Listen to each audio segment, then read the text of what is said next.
Maya Delgado's state-issued sedan kicked up dust as she pulled into the parking lot of the Mescalero Apache Youth Center, the afternoon sun turning the red earth into something that looked like dried blood. She sat for a moment, engine still running, air conditioning fighting against the New Mexico heat, while she stared at the modest building that housed 37 teenagers who had nowhere else to go. Her phone buzzed with another text from her supervisor in Albuquerque. "Need that report by Friday. Council meeting Monday." Maya switched off the engine and let the silence settle around her. 4 years as a social worker for the state. 4 years of writing reports that decided whether families stayed together or got torn apart. And she still felt like she was drowning in other people's pain. The youth center director, Janet Yazzie, met her at the front door with the kind of firm handshake that Maya had learned to associate with women who had seen too much but refused to give up. Janet's graying hair was pulled back in a traditional bun, and her eyes held the particular wariness that came from dealing with state bureaucrats who descended from Albuquerque with clipboards and good intentions. "Ms. Delgado, thank you for coming all this way." "Thank you for agreeing to meet with me," Maya replied, though they both knew this wasn't really voluntary.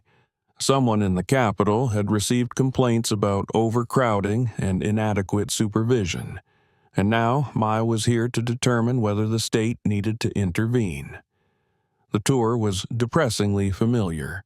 Dormitory rooms with too many beds, a kitchen that struggled to feed everyone, a common area where teenagers clustered around a television that had seen better days.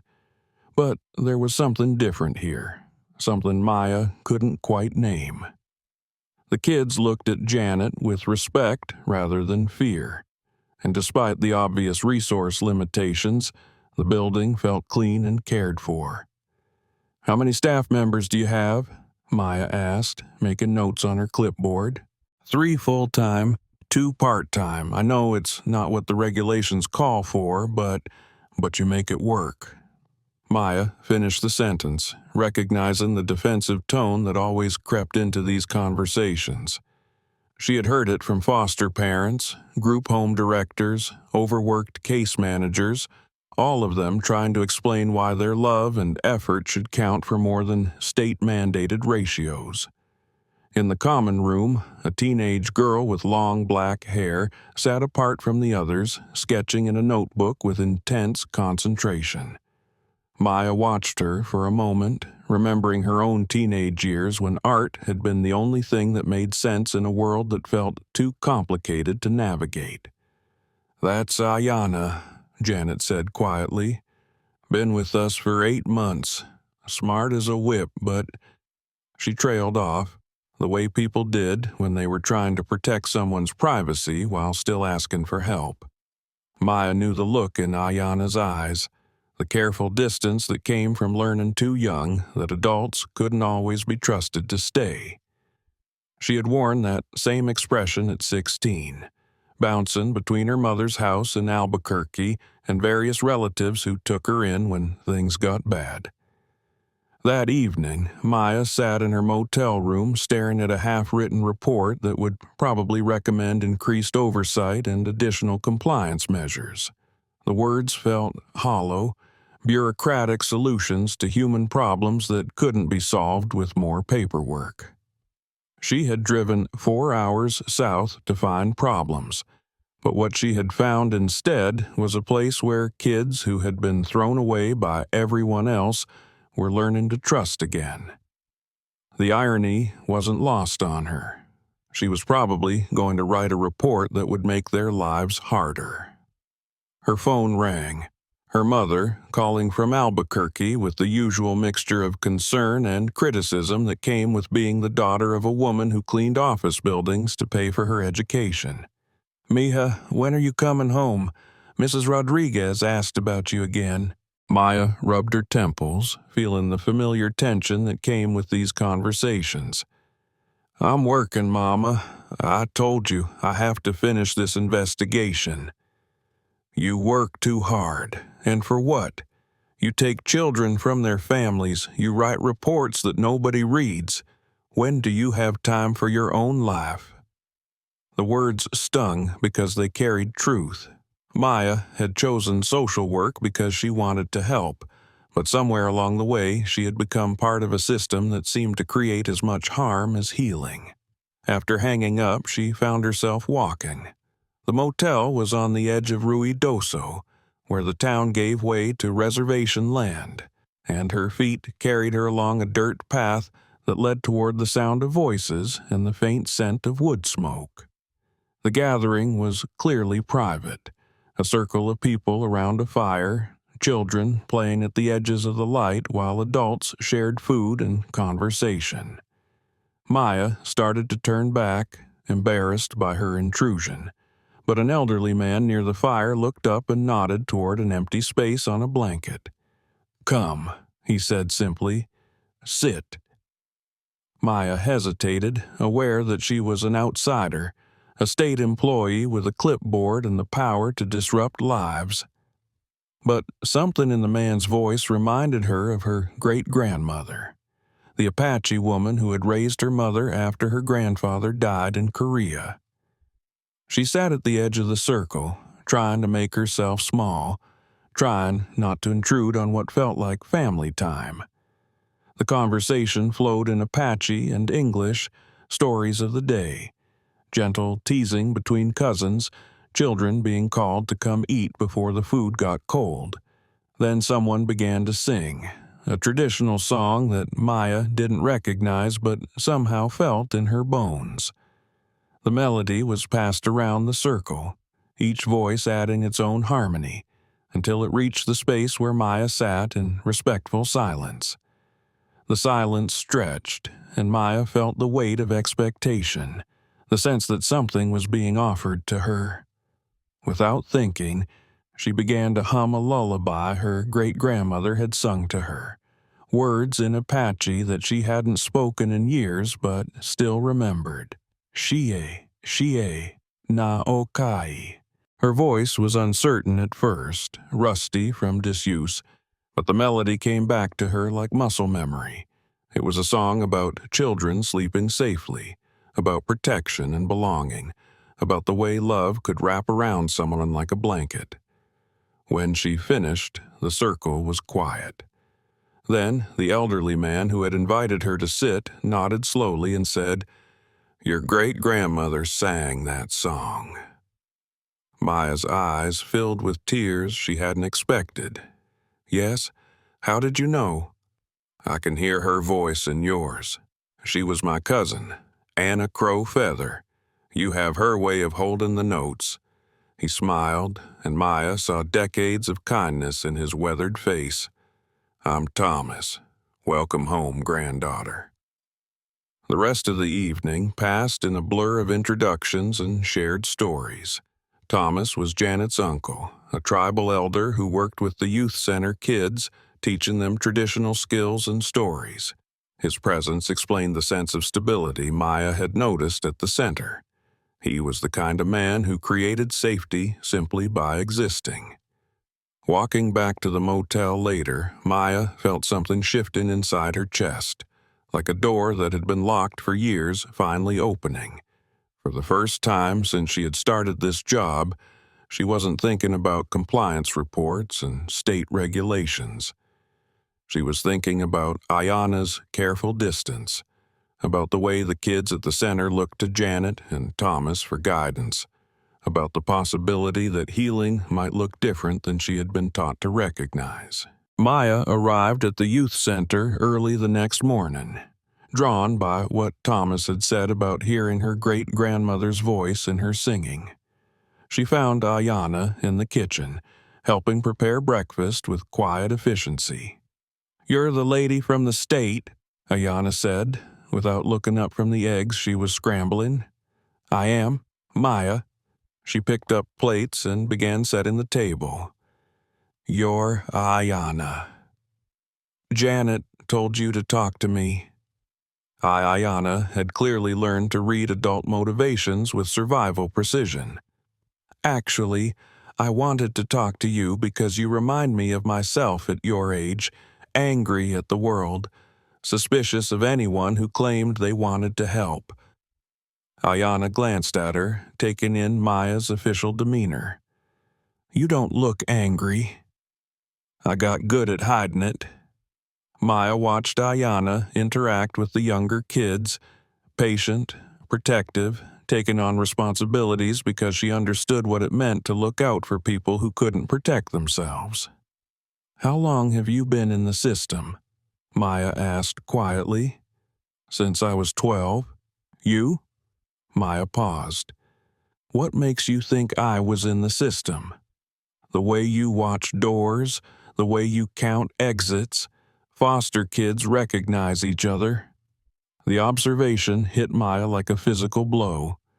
Ayanna saw through everything with the clarity that came from living the same reality. 16 to 18, Maya admitted. Group homes mostly. "What happened to your family?" "My mom did her best, but she was young and struggling. Sometimes love isn't enough without resources to back it up." Ayanna nodded. "Same with my mom, except she had drinking problems too. When my dad died..." She shrugged, the gesture carrying years of disappointment. Janet appeared in the doorway. "Morning, Maya. Thomas wants to know if you'd like to join the afternoon beadwork workshop." Maya understood this was an invitation to see beyond her official report. "I'd like that." The workshop took place in a converted classroom where Thomas had laid out supplies that looked generations old. The teenagers were different here, relaxed, focused, willing to make mistakes. Thomas moved between them with patient instruction, connecting them to centuries of tradition. "Beadwork teaches patience," he explained as Maya struggled with clumsy stitches. "Each bead placed with intention. The pattern emerges when you trust the process." "Thomas taught me when I first got here," Ayanna said, her voice softer now. "I was angry all the time, breaking things. He said my hands needed something beautiful to make instead of destroying everything I touched." As the workshop wound down, Thomas approached Maya's workstation. "Your great-grandmother was good with her hands, too, made beautiful cradle boards, blessed each one with songs." "I wish I had learned more from her," Maya said. "Learning doesn't end when the teacher dies. The knowledge lives in the community, waiting for you to be ready." That evening at the fire circle, Maya carried food as Thomas had suggested. She sat beside Ayanna, who was adding stitches by firelight while conversation flowed between generations. "Maya," Thomas said, "tell us about your work. What brings you to investigate our young people?" Maya found herself explaining not just the official complaint, but the larger challenges. Overcrowding, lack of resources, bureaucracy getting in the way of actual care. "And what will your report say?" asked an elder woman. Maya looked around the circle, at kids thriving despite what the state might consider inadequate. "I don't know yet. The regulations say one thing, but what I see here is working." Thomas nodded. "Sometimes the old ways and new ways need a bridge. Sometimes the bridge builders are those who belong to both worlds." Walking back with Ayanna, Maya thought about belonging to both worlds. Professional success, climbing out of foster care, but never finding the home she'd lost when her great-grandmother died. "Thomas is right," Ayanna said quietly. "You talk to us like people, not case files." "Are you going to write a report that gets us in trouble?" "I'm going to write a report that tells the truth, whatever that turns out to be." "Good. Truth is better than lies that make people feel better." The crisis came at 5:47 a.m., Janet's voice tight with panic. "We need you here. Now. There's been an incident." Maya dressed quickly and drove through pre-dawn darkness. She found Janet with 2 tribal officers and Miguel, the quiet 16-year-old from Beadwork Workshop. Miguel's roommate found him this morning, Janet explained. He had taken pills, his antidepressants, all of them. Maya's stomach dropped. Suicide attempts triggered automatic protocols, hospitalization, psychiatric evaluation, possible removal. How is he now?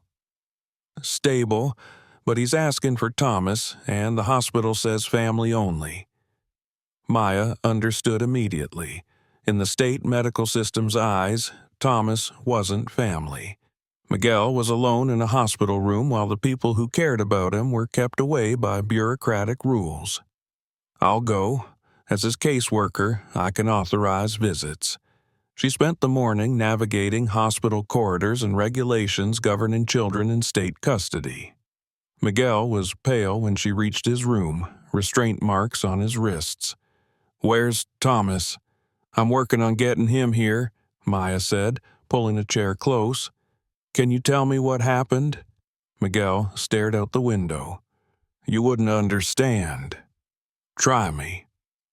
The story came in fragments. A letter from his biological mother after 4 years asking for money, making empty promises. The reminder of everything lost, everyone who had failed him, the fear he'd never really belong anywhere. "I thought things were different at the center," Miguel said. "But then I remembered it's all temporary. Janet retires, Thomas gets old, the state decides we're too expensive. Nothing good lasts." Maya recognized the feeling with painful clarity. She had attempted suicide at 17, overwhelmed by the same sense of disposability. "Miguel, I was in foster care too, from 16 to 18, and I tried to kill myself when I was 17. His eyes widened, the first real engagement she'd seen. "What stopped me wasn't therapy or medication," Maya continued.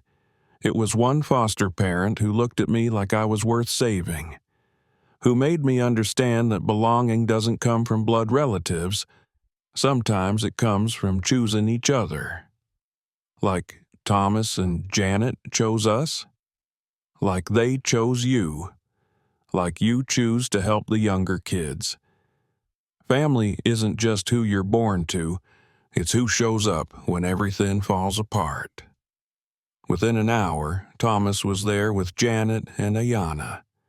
Miguel's face transformed when Thomas walked in, emotional distance melting into relief. The psychiatric evaluation took 3 days. Maya played intermediary between hospital protocols and the youth center's family structure, documenting Miguel's support system and building a case for returning him where he felt safest. But the incident triggered exactly the scrutiny Maya had been sent to investigate. Her supervisor called daily, pushing for Miguel's transfer to a more appropriate facility.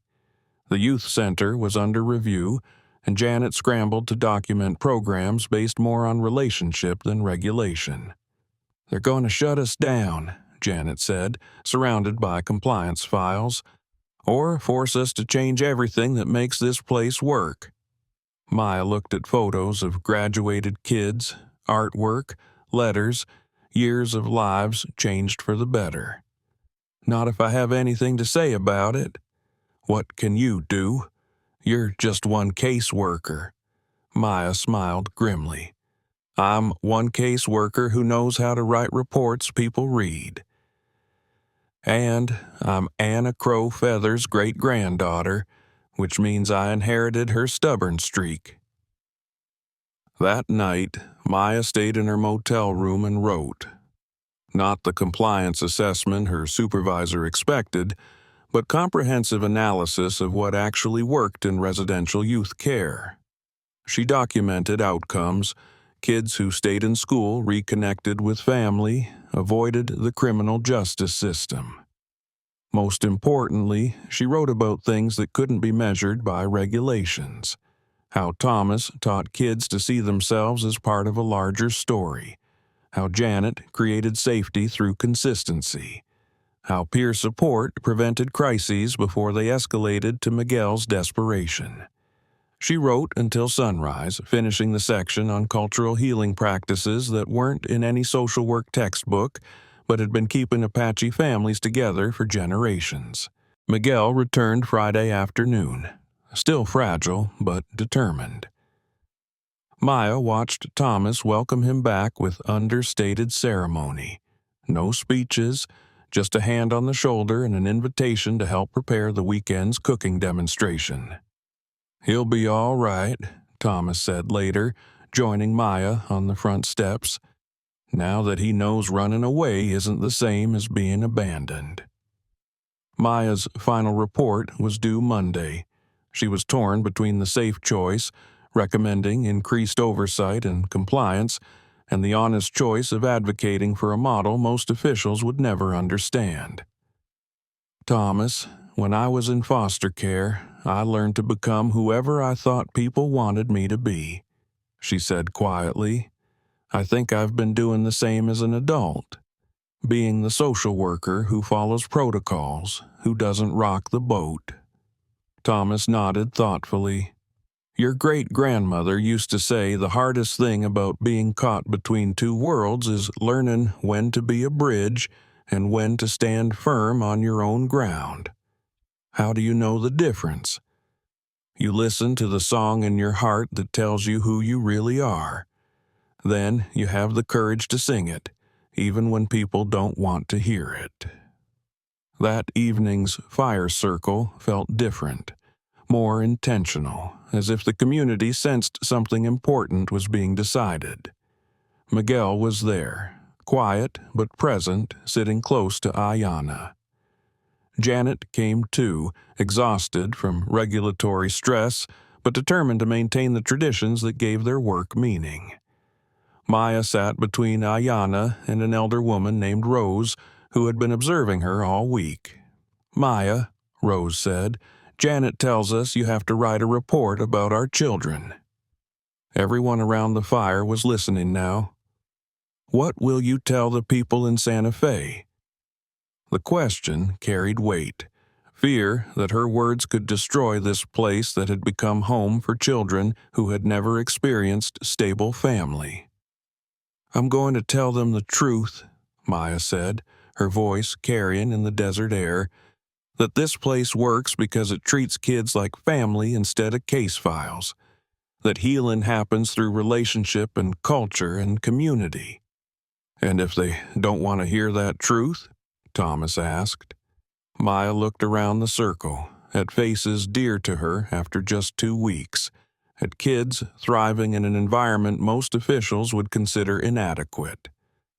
She thought about Miguel's courage, Ayanna's fierce protection of younger residents, how Thomas had taught her to hear her great-grandmother's voice in her singing. "Then I'll find a way to make them listen, because some things are more important than keeping your job." Rose began to sing, a traditional song Maya felt in her bones. Other voices joined, creating harmonies that seemed to rise from the earth itself, connecting everyone to something larger than individual struggles. When the song ended, Thomas looked at Maya. "Your great-grandmother would be proud. She always said the bravest warriors fight for other people's children." Maya spent the weekend finishing her report and learning more songs from Rose and Thomas, helping Ayanna teach beadwork to younger kids, sitting with Miguel as he found his way back to trusting he had a place in the world. Sunday evening, she called her supervisor, requesting Tuesday instead of Monday for her presentation. She wanted to present findings in person. "Maya, I hope you're not planning to recommend we ignore state regulations. We have liability issues." "I'm planning to recommend we expand our definition of effective care, and I have data to back it up." Monday morning, she drove to the center one last time. She found Ayanna teaching younger residents to make fry bread while watching the coffee pot. "So, you're really going back to Albuquerque?" Ayana asked. For now, but I'm hoping to arrange regular visits to monitor how new recommendations are implemented. Maya smiled, assuming they approve them. They'll approve them, Ayana said with confidence, because you learned to sing your truth instead of telling people what they want to hear. Thomas was waiting by her car with a small bundle wrapped in leather. A gift from your great-grandmother's family. We saved it for when you were ready. Inside was traditional beadwork, a medallion with intricate geometric patterns in blues and silvers that shimmered in morning light. She made this for the granddaughter she knew would come home someday, the one who would build bridges between old ways and the new world.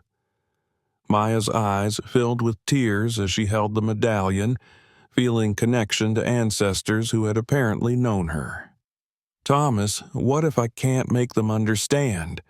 What if my report doesn't change anything? Thomas smiled with patient wisdom from decades of fighting for his community's children. Then you keep singing, granddaughter. You keep building bridges. Sometimes the longest fights are the ones most worth winning. Maya drove north with the medallion beside her, carrying all the songs she had learned and the courage needed to sing them in rooms where they had never been heard. Her presentation was scheduled for Tuesday at 10 a.m. in a conference room full of officials who would decide the youth center's future. Maya had prepared charts and statistics and documented evidence. But as she waited, she found herself thinking about fire circles and beadwork, about healing that happened when people learned to trust each other, about the song her great-grandmother had taught her that connected her to something larger than bureaucratic protocols. When they called her name, Maya stood up, touched the medallion around her neck, and began to sing the truth in her own voice, finally loud enough for everyone to hear.